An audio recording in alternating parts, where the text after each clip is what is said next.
लाचित बोरफुकन असम में गुवाहाटी से 12 किलोमीटर दूर पर वशिष्ठ जी का आश्रम था। तेजपुर राजा बलि की राजधानी थी। चाय और तेल के लिए यह प्रदेश विशेष रूप से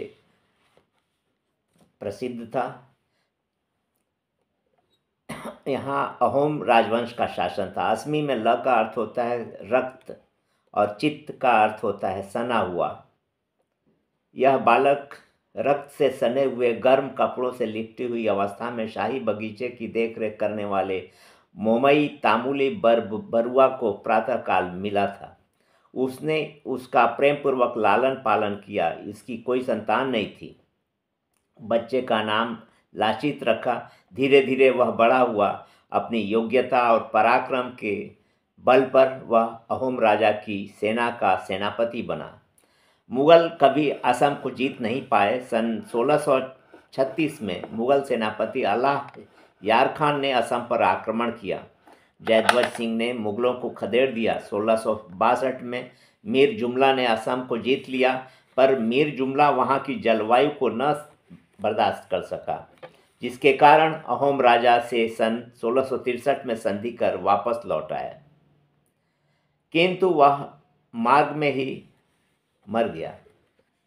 मोमर तामुली बरुआ की कन्या का विवाह अहोम राजा के साथ हुआ। असम में नदियों की संख्या बहुत है, अतः जल सेना बनाई गई। एक विशाल सेना का निर्माण किया गया। खासी जयंतियों कछार राजाओं ने मुगलों के विरुद्ध सहायता का वचन दिया। अहोम राजा ने लाचित को गुवाहाटी का प्रमुख सेनापति बड़फुकन नियुक्त किया।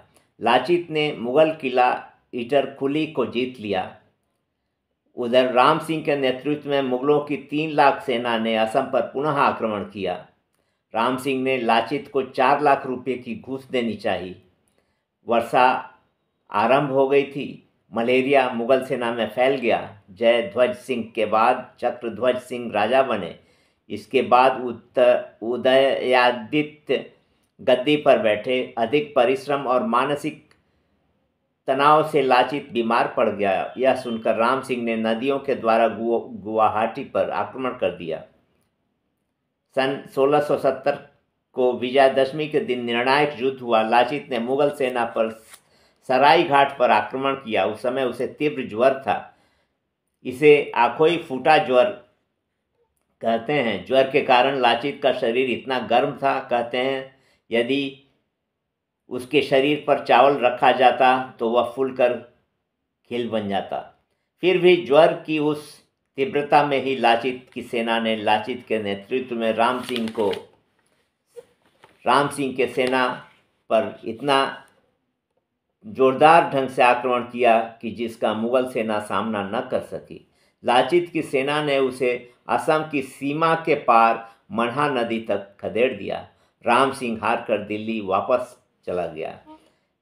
लाचित अत्यधिक रोगग्रस्त था, अतः इस विजय के कुछ दिनों के बाद ही उसकी मृत्यु हो गई।